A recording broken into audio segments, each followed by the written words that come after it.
how to have multiple websites onto one Squarespace account. So here you will be able to see that I'm on the main page of Squarespace, so squarespace.com, and I've logged into my account.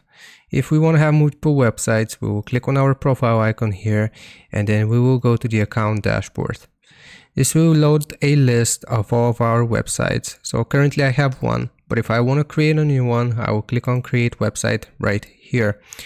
It will obviously take me through the process, and I will just choose some samples here.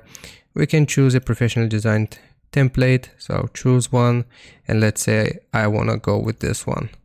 So I'll just click on start with this design, and basically after that, as you can see, I've just set this up, and now it's going to load up like so. It's going to give me my design. So I'm going to do test site like so. Gonna continue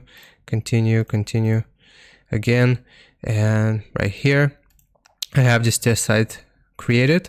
And now if I load up my dashboard, as you can see, I have multiple sites with one Squarespace account. I hope this helps. Leave a like and sub. I'll see you next time.